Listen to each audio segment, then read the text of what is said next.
প্রথম অধ্যায়ে মানব ভূগোল নিয়ে প্রথমে আলোচনা করছি। ভূমিকায় আমি বলতে হয় যে আসলে মানব ভূগোল কি, মানব ভূগোলের ভিতরে কি কি জিনিসগুলো নিয়ে আলোচনা করা হয় সেইগুলো নিয়ে একটি কথা বলি। তারপরে আমরা মূল ক্লাসে চলে আসব। ভূগোল শাস্ত্রের শাখাসমূহের অন্যতম গুরুত্বপূর্ণ শাখা হলো মানব ভূগোল। অর্থাৎ মানব ভূগোল হলো মানুষ ও পরিবেশ এবং তাদের কার্যক্রম নিয়ে আলোচনা করা হয়। প্রকৃতির মাঝে মানুষের অবস্থান নির্ণয় করার মধ্য দিয়ে সূচিত হয়েছিল ভূগোল মানবীয় ভিত্তি। ক্রমান্বয়ে কালের বৃদ্ধি পেয়ে তা ভূগোলের একটি স্বতন্ত্র শাখা মানবীয় ভূগোল রূপে গড়ে ওঠে। প্রকৃতপক্ষে মানব ভূগোল শব্দটি যথেষ্ট পুরাতন। ভূগোলের যুগে স্থিতি বিভাজনের সৃষ্টি থেকে মানব ভূগোলের অস্তিত্ব গড়ে উঠেছে। পৃথিবীর বিভিন্ন অঞ্চলে অধিবাসীগণের জীবনধারায় যে পার্থক্য, তাদের বা চিন্তাধারা, মননশীলতা, শিক্ষা ও সংস্কৃতি বিকাশের যে প্রভেদ রয়েছে, তার কারণ অনুসন্ধান ও সমীক্ষা করা থেকে মানবিক ভূগোলের উৎপত্তি বা রচিত হয়। প্রকৃতপক্ষে এ মানব ভিত্তি প্রতিষ্ঠা করেন ফরাসি ভূগোলবিদ ভিদাল দা লা ব্লাস।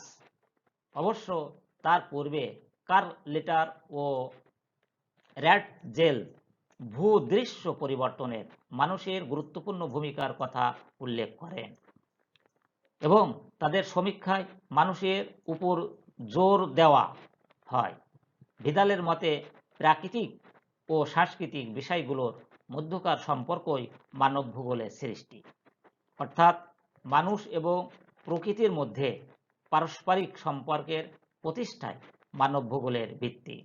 আধুনিক যুগে মানব ভূগোলের যারা গুরুত্বপূর্ণ অবদান রেখেছেন তাদের মধ্যে Friedrich Ratzel, curl litre, Vidal দা লা ব্লাস, আলেকজান্ডার ভন হ্যামলট প্রভৃতি ব্যক্তিবর্গের নাম বিশেষভাবে উল্লেখযোগ্য। এবার আমরা দেখি যে মানব ভূগোলের কাকে বলে বা মানব ভূগোলের সংজ্ঞাটা কেমন সেটি নিয়ে একটু আলোচনা করি। আমি ভূমিকায় অনেক কথাই বলছি, ঠিক তার সারাংশটুকু এখানে আমি লিখেই দিয়েছি তোমাদের সুবিধার জন্য। ভূগোলের যে শাখায় মানব গোষ্ঠী বা সম্প্রদায়ের অবস্থান, বৈশিষ্ট্য, বিন্যাস, বিবর্তন, চলাচল ও অভিগমন, বসতি, জীবিকা, ব্যবসা বাণিজ্য প্রভৃতি কর্মকাণ্ড সম্পর্কে রীতিবদ্ধ পর্যালোচনা করা হয়, তাকেই মানব ভূগোল বলে। এবার আমরা আসি যে এই মানব ভূগোলের শাখাগুলো কি, কোন কোন শাখা এই মানব ভূগোলের ভিতরে অন্তর্গত, এই শাখাগুলো আমরা জেনে নিই। তারপরে পর্যায়ক্রমে পরবর্তী ক্লাসগুলোতে ভাগ ভাগ করে সেই আলোচনাগুলো করা হবে। প্রথমে মানব ভূগোলের শাখাগুলোর মধ্যে আমরা আসি যে জনসংখ্যা ভূগোল। অর্থাৎ এই জনসংখ্যা ভূগোলে, মানব ভূগোলে, জনসংখ্যা ভূগোলে বলা হচ্ছে যে এই ভূগোল যদি আমি পাঠ করি বা অধ্যয়ন করি, তাহলে পৃথিবীর জনসংখ্যা কেমনভাবে অবস্থান করছে, কোন দেশে কী ধরনের জনসংখ্যা, তাদের আচার আচরণ কেমন, ঠিক এই সম্পর্কে জানা যায়। যেমন মানব ভূগোলের একটি গুরুত্বপূর্ণ শাখা হলো জনসংখ্যা ভূগোল। জনসংখ্যা ভূগোলের গুরুত্বপূর্ণ বিষয় হচ্ছে জনসংখ্যার স্থানিক বিন্যাস, কাঠামো, বন্টন, মানব স্থানান্তর ও অভিগমন, বয়স, লিঙ্গ, কাঠামো, জনসংখ্যার তথ্যাদি, জনসংখ্যার ক্রম বৃদ্ধির কারণ ও ফলাফল, পেশা ও কর্ম কাঠামো প্রভৃতি নিয়েই আলোচনা করা হয়, বা অর্থাৎ এই মানব ভূগোলের শাখার ভিতরে অন্তর্ভুক্ত। 2 নম্বর পয়েন্টে আসি অর্থনৈতিক ভূগোল। বিশ্বব্যাপী আঞ্চলিকতার ভিত্তিতে মানুষের অর্থনৈতিক কর্মকাণ্ডের অবস্থান, বন্টন, ভোগপণ্য সংগ্রহ, উৎপাদন, ক্রয় বিক্রয়মূলক বিষয়াদির ব্যাখ্যা বিশ্লেষণ ছাড়াও সম্পদ ব্যবস্থাপনা, সম্পদ সংরক্ষণ, সম্পদ বৃদ্ধিমূলক কর্মপ্রণালীর বর্ণনা অর্থনৈতিক ভূগোলে পাওয়া যায়। এছাড়াও অর্থনৈতিক ভূগোলের শিল্পের অবস্থান, যাতায়াত ব্যবস্থা, আন্তর্জাতিক বাণিজ্য, নৃগোষ্ঠীর অর্থনীতি, গ্রাম্য অর্থনীতি, পরিবেশ ও অর্থনৈতিক সম্পর্ক প্রভৃতি বিষয়ে বর্ণনা রয়েছে। 3 নম্বর পয়েন্টে আসি সামাজিক ভূগোল।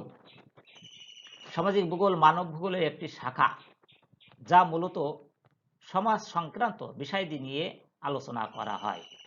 সামাজিক ভূগোলের যে মূল আলোচ্য বিষয় সেগুলো হলো সামাজিক পরিচয়, সামাজিক সম্পর্ক, শিক্ষা সাক্ষরতা, স্বাস্থ্য ও চিকিৎসা, কর্মসংস্থান ও বেকারত্ব, আবাসিক সুযোগ সুবিধা, শারীরিক অক্ষমতা, অপরাধ, দারিদ্রতা, সামাজিক বিচার ব্যবস্থা ইত্যাদি। এছাড়া এটি ভিন্ন সামাজিক উপাদানের সাথে স্থানিক উপাদানের মধ্যকার সম্পর্ক নিয়ে কাজ করে।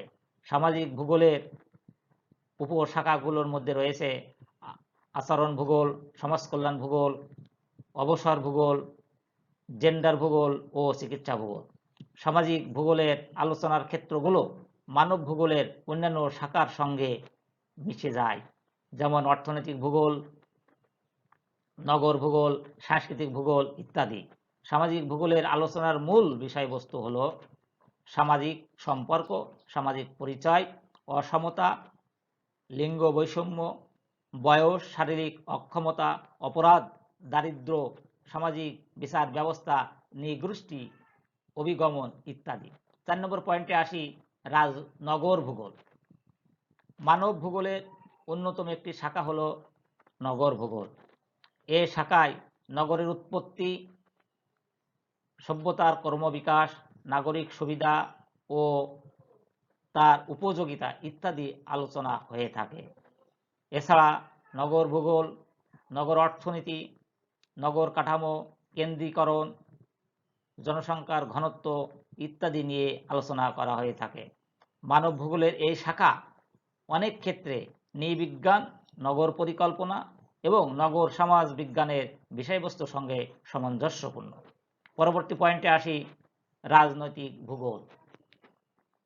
রাজনৈতিক ভূগোলের রাজনৈতিক বিষয়াবলীর ভৌগোলিক পর্যালোচনা করা হয়। বিভিন্ন রাজনৈতিক প্রক্রিয়া ও স্থানিক পরিবেশের প্রভাব নিয়ে আলোচনা করা হয়। রাজনৈতিক ভূগোলের গুরুত্বপূর্ণ বিষয়গুলো হলো রাষ্ট্রীয় সীমানা, রাজধানী, জাতীয়তা ও জাতিগত বিন্যাস, বিচ্ছিন্নতাবাদ, আন্তর্জাতিক উত্তেজনা প্রমোশনের রাষ্ট্রীয় সহযোগিতা, জাতিসংঘ ইত্যাদি। 6 নম্বর পয়েন্টে আসি, পরিবহন ও যোগাযোগ ভূগোল।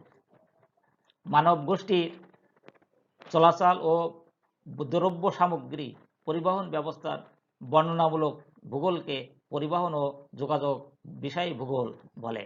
বিশ্বব্যাপী পরিবহন ও যোগাযোগ ব্যবস্থা, পরিবহন ব্যবস্থার উপর ভৌগোলিক পরিবেশের প্রভাব, অর্থনৈতিক উন্নয়নে যোগাযোগের ব্যবস্থার প্রভাব ইত্যাদি পরিবহন ভূগোলের আলোচনা করা হয়ে থাকে। পরিবহন ব্যবস্থার অভাবে পৃথিবীর বহু অঞ্চল অনুন্নত হয়ে রয়েছে। 7 নম্বর পয়েন্টে আসি, পরিবেশ ভূগোল। বিশ্বব্যাপী পরিবেশ বিষয়ক বিপর্যয়, পরিবেশ দূষণ, দুর্যোগ, বিশ্ব উষ্ণায়ন, গ্রিন হাউস প্রভাব ইত্যাদি সহ বিভিন্ন মানবিক ও প্রাকৃতিক দুর্যোগ মোকাবেলার উপর পরিবেশগত ভূগোল আলোচিত হয়। এছাড়া পরিবেশ ভূগোলে বিভিন্ন উন্নয়নমূলক কার্যকলাপকে পরিবেশ বান্ধব করার গুরুত্ব কৌশল সম্পর্কেও আলোচনা করা হয়ে থাকে।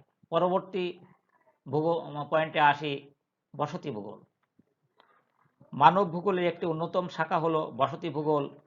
অর্থাৎ এই শাখায় কোন জাতি কোন এলাকায় বসতি গড়ে তোলে, বসতি সম্বন্ধীয় ভূগোলের পৃথিবীর সেই অংশ নিয়ে আলোচনা হয় যেখানে মানব বসতি গড়ে ওঠে।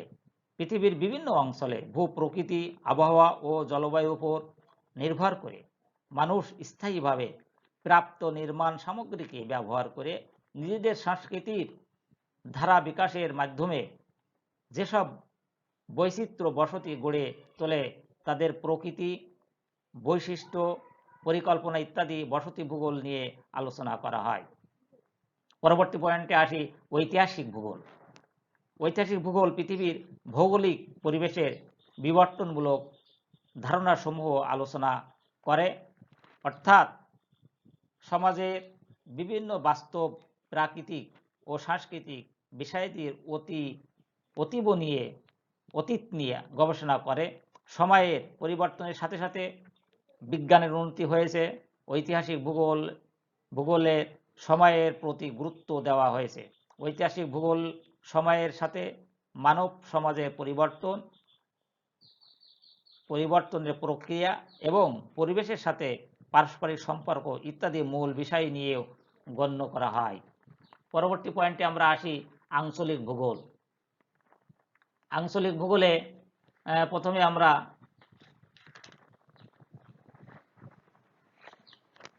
ভূগোলকে খণ্ড খণ্ড করে অঞ্চল চিহ্নিত করে সমীক্ষা করার জন্য যে পদ্ধতি ভূগোলবিদগণ ব্যবহার করেন তাকেই সাধারণত আঞ্চলিক ভূগোল বা আঞ্চলিক পদ্ধতি বলে।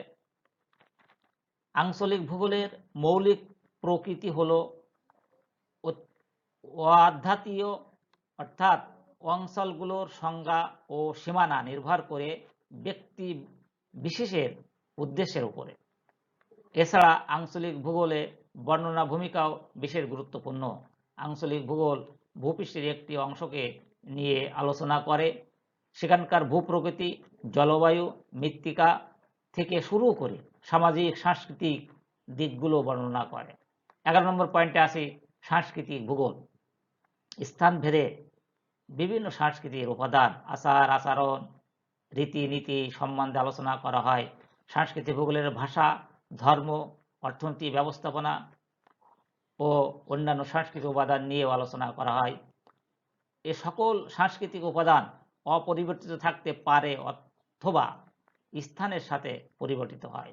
এছাড়াও সাংস্কৃতিক ভূগোলের লিঙ্গ, পরিবার, শ্রেণী, নৃগোষ্ঠীগত বিষয়ের উপরও গুরুত্ব প্রদান করা হয়। পরবর্তী পয়েন্টে আসি পর্যটন ও বিনোদন ভূগোল। স্থানিক, আঞ্চলিক ও বৈশ্বিক পর্যটন কেন্দ্রসমূহের বিস্তরণ, গড়ে ওঠার কারণ, পর্যটন গমনাগমন, সমস্যা ও সম্ভাবনা প্রভৃতি নিয়ে আলোচনা ও ব্যাখ্যা বিশ্লেষণ করে। 13 নম্বর পয়েন্টে আসি দুর্যোগ ভূগোল। সভ্যতার উন্নতির সাথে সাথে মানুষের প্রকৃতিকে মোকাবেলা করার কৌশল রপ্ত করার চেষ্টা করছে। অনেক দুর্যোগ প্রকৃতিগতভাবে সৃষ্টি হয়, আবার কিছু দুর্যোগ মানুষের অপরিণামদর্শী কর্মকাণ্ডের ফলে ঘটে থাকে। বর্তমান সময়ের বৈশ্বিক উষ্ণায়ন, জলবায়ু পরিবর্তন, যুদ্ধ বিগ্রহ, বিভিন্ন প্রাকৃতিক ও মানবসৃষ্ট দুর্যোগ মোকাবেলার জন্য পূর্ব প্রস্তুতি, সতর্কীকরণ, দুর্যোগ প্রশমনের জন্য প্রশিক্ষণ, জনগণকে সচেতন করে তোলা ইত্যাদি বিষয় নিয়ে দুর্যোগ ভূগোল আলোচনা করে থাকে। পরবর্তী পয়েন্টে আসি সম্পদ ভূগোল। মানুষের ব্যক্তিগত অভাব ও সাংস্কৃতিক চাহিদা মেটানোর উদ্দেশ্যে কোনো নির্দিষ্ট স্থানে সময়ের গণ্ডির মধ্যে কোনো দ্রব্য, বস্তু বা পদার্থ যে কার্য করতে পারে তাই সম্পদ। সম্পদ হলো নির্দিষ্ট লক্ষ্য পূরণের উপায়। এটি কোনোরূপে জড় পদার্থ বা বস্তু নয়। প্রাকৃতিক সম্পদ যতক্ষণ পর্যন্ত মানুষের ব্যবহার উপযোগী না হয় ততক্ষণ এটা মৃত। মানুষ তার কর্মদক্ষতা দ্বারা এতে উপযোগিতা ও কার্যকারিতা আরোপ করে এতে প্রাণচাঞ্চল্য করে। এ সম্পর্কে যে শাখা আলোচনা করে তাই হলো সম্পদ ভূগোল। পরবর্তী পয়েন্টে আসি 15 নম্বর পয়েন্টে কৃষি ভূগোল। বিশ্ব শতাব্দীর বিকশিত শাখাগুলোর মধ্যে অন্যতম শাখা কৃষি ভূগোল। এতে কৃষি, স্থান সংক্রান্ত প্রতিষ্ঠানের ভূমি ব্যবস্থা, ভূমির শ্রেণী বিন্যাস, পশুপালন, কৃষিজ ব্যবস্থা, কৃষি অঞ্চল, কৃষির নমুনা বিদ্যা প্রভৃতি বিষয় সম্পর্কে আলোচনা করে। পরবর্তী পয়েন্টে আসি শিল্প ভূগোল। ভূগোলের যে শাখা পৃথিবীর বিভিন্ন স্থানের শিল্পের উৎপাদন, শিল্প স্থাপনের নিয়মাবলী প্রভৃতি বিষয় নিয়ে আলোচনা করে থাকে, তাই হলো শিল্প ভূগোল। এটাও এই অধ্যায়ে আলোচনা করা হয়, অর্থাৎ এই ভূগোল মানব ভূগোলের শাখার ভিতরে অন্তর্ভুক্ত। পরবর্তী পয়েন্টে আসি নগর পরিকল্পনা।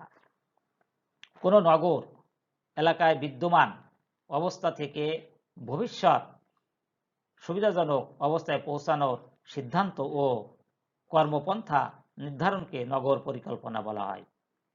অর্থাৎ একটি নগরে কিভাবে ঘর বাড়ি বিল্ডিং রাস্তাঘাট তৈরি হবে, শিল্প প্রতিষ্ঠান তৈরি হবে, শিক্ষা প্রতিষ্ঠান তৈরি হবে, এই নগর পরিকল্পনার মাধ্যমে এগুলো করা হয়। একসময় একে প্রাকৃতিক পরিকল্পনা বলা হতো, কিন্তু নগরের পরিবর্তনশীল ভূমি ব্যবহারের ধরনের ও উন্নয়নের উপর ভিত্তি বিভিন্ন অর্থনৈতিক, সামাজিক ও পরিবেশগত উপাদানের অভাব উপলব্ধি করা হয় এবং এগুলোর সাথে নগর পরিকল্পনার মিথস্ক্রিয়াকে বিবেচনা আনা হয়। পরবর্তী পয়েন্টে আসি, ব্যবহারিক ভূগোল। ভূগোল অধ্যয়নের অন্যতম হাতিয়ার ও কলাকৌশল হলো এর মানচিত্র। মানচিত্র অধ্যয়ন ব্যতীত ভূগোলের ধারণা সম্যক উপলব্ধি করা সম্ভব নয়। মানচিত্র প্রণয়ন, মানচিত্রের গুণাগুণ বিশ্লেষণ ব্যতীত ভৌগোলিক অনুসন্ধান সম্পূর্ণ হয় না। বর্তমান সময়ে মানুষের অধিকাংশ অর্থনৈতিক কর্মকাণ্ড পরিচালিত হয় নগরকে কেন্দ্র করে। দক্ষ ও শিক্ষিত জনসংখ্যা একটি দেশের প্রধান সম্পদ। জনসংখ্যার ধরন ও বন্টন অর্থনৈতিক কর্মকাণ্ডকে প্রভাবিত করে। এ কারণে মানবিক ভূগোলের বিভিন্ন শাখার মধ্যে ঘনিষ্ঠ সম্পর্ক বিদ্যমান। সবাইকে ধন্যবাদ জানিয়ে এই মানব ভূগোলের প্রথম ক্লাসটি এখানে শেষ করছি। আগামীতে আবার এই অধ্যায়ে অন্য নতুন একটি টপিকস নিয়ে তোমাদের আলোচনা করব।